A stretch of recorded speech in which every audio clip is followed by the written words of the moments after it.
காந்தி புகழ் உலக நாடுகளுக்கே அவருடைய காந்தி திரைப்படம் வெளியான பிறகுதான் தெரிய வந்திருப்பதாகவும், ஒருவேளை காந்தியின் திரைப்படம் எடுக்காமல் இருந்திருந்தால் அவரது புகழ் உலக நாடுகளுக்கு தெரியாமல் போயிருக்கும் அப்படின்னு பிரதமர் நரேந்திர மோடி ஒரு தனியார் தொலைக்காட்சி பேட்டியின் பொழுது சொல்றாரு. இந்த கருத்தை எப்படி பாக்குறீங்க சார்? சுருக்கமாக சொல்ல வேண்டும் என்று சொன்னால், அபத்தம், அநாகரிகம், ஆபாசம். ஒரு நாட்டினுடைய பிரதமர் தன்னுடைய வரலாற்று அறிவின்மையையும் தனக்கு இருக்கின்ற உலக நாடுகளை பற்றி, உலக தலைவர்களை பற்றி, உலகத்தில் நடக்கின்ற சம்பவங்களை பற்றியும் எந்தவிதமான புரிந்து கொள்ளுதலும் இல்லாமல் இருக்கிறார் என்பதைத்தான் அவருடைய அந்த வார்த்தைகள் வெளிப்படுத்துகின்றன. காந்தி என்கிற ஒரு மாபெரும் மனிதர் தன்னுடைய அரசியல் வாழ்க்கையிலே, பொது வாழ்க்கையிலே எந்தவிதமான அரசாங்க அதிகார பொறுப்புகளை ஏற்றுக்கொண்டவரே இல்லை.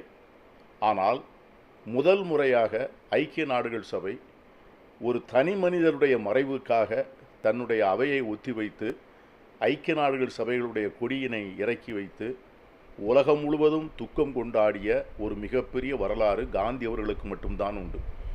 வழக்கமாக ஐக்கிய நாடுகள் சபையில் இதை போன்ற துக்கத்தை யாருக்காக அனுஷ்டிப்பார்கள் என்று சொன்னால், ஒரு நாட்டினுடைய குடியரசுத் தலைவர், ஒரு நாட்டினுடைய பிரதமர், ஒரு நாட்டினுடைய மன்னர், சக்கரவர்த்தி, இவரை போன்ற அதிகாரத்தில் இருக்கின்றவர்களுக்குத்தான் அந்த மரியாதை செய்யப்படுமே ஒழிய, வரலாற்றில் முதல் முறையாக எந்தவிதமான அதிகாரத்தையும் தன் கையிலே வைத்திராத ஒரு சாதாரண மனிதனுக்காக ஐக்கிய நாடுகள் சபை தன்னுடைய அவையை ஒத்தி வைத்து துக்கத்தை கொண்டாடிய வரலாறு உலகத்திலே இதுவரை எந்த தனிநபருக்கும் கிடைத்ததில்லை.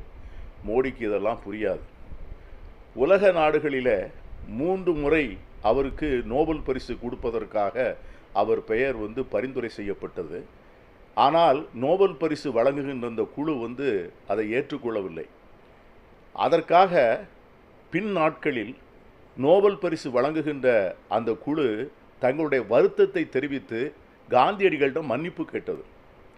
தங்களுக்கு உலகத்தினுடைய சமாதான பரிசை வழங்குவதற்கான கோரிக்கை வரப்பெற்று 3 முறையும் உங்களுடைய பெயரை நிராகரித்ததற்காக நாங்கள் வருத்தப்படுகிறோம், வேதனை அடைகிறோம், அதற்காக மன்னிப்பு கோருகிறோம் என்கிற தீர்மானத்தை நோபல் பரிசு வழங்குகின்ற குழு முதலில் ஒன்றாக கூடி ஏக மனதாக போட்ட தீர்மானம் உலகத்தின் வரலாற்றில் முதல் முறைதான்.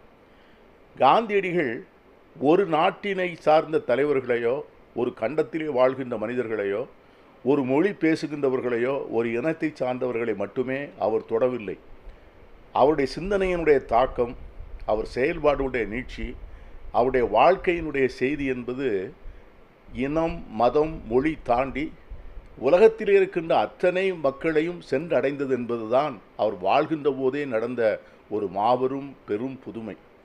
மார்ட்டின் லூதர் கிங்கை போன்றவர்கள், நெல்சன் மேண்டலாவை போன்றவர்கள், ஹோசிமின்னை போன்றவர்கள், இன்னும் இன்று உலகத்தினுடைய பெரும் தலைவர்களாக கொண்டாடப்படுகின்ற பாரக் ஒபாமாவை போன்றவர்கள், ஜான் எஃப் கென்னடியை போன்றவர்கள், இவர்களெல்லோரும் காந்தியடிகளை ஒரு மனிதன் என்று சொன்னது மட்டுமல்ல, தங்கள் வாழ்க்கையிலே தாங்கள் பின்பற்ற வேண்டிய ஒரு பெரிய கொள்கை புருஷராக, தத்துவ நாயகராக ஏற்றுக்கொண்டவர்கள்.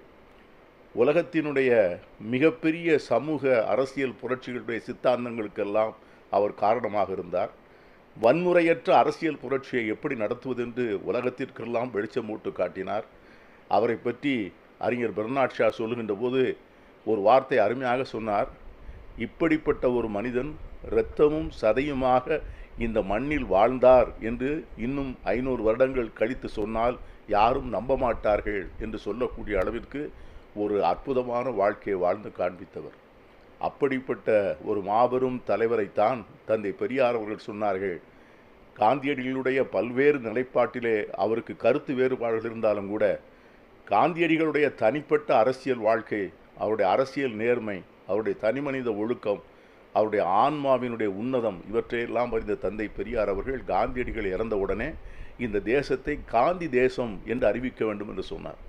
இன்று உலக நாடுகளெல்லாம் புழங்குகின்ற இந்திய ரூபாயிலே காந்தியடிகளுடைய பணம்தான் சுதந்திரம் அடைந்து இன்று வரை 70 ஆண்டுகள் அச்சடித்து வெளியிடப்படுகிறது. மோடி அவர்களுக்கு இதெல்லாம் புரியாதா? இதெல்லாம் தெரியாதா? உலகத்தின் சரித்திரத்தை யாராவது இவர் படிக்கவில்லை என்று சொன்னாலும் கூட படித்தவர்கள் சொல்லவாது கேள்விப்பட்டிருக்க மாட்டாரா என்பதை பற்றிய வியப்புகள் எல்லாம் வருகின்றன. தன்னுடைய அறியாமையை, தன்னுடைய புரிந்து கொள்ள இயலாமையை இப்படிப்பட்ட பேச்சுகளின் மூலம் தொடர்ந்து வெளிப்படுத்தி வருவது ஒரு தனி மனிதனுக்கு நேர்ந்த ஒரு இழுக்காக நான் கருதவில்லை. அவர் பிரதமராக இருந்த காரணத்தினால் இப்படி அவர் பேசியிருப்பது இந்த தேசத்துக்கே அவமானம் என்று நான் எண்ணுகிறேன். உடனுக்குடன் செய்திகளை தெரிந்து கொள்ள சன் நியூஸ் பெல் ஐகானை கிளிக் பண்ணுங்க.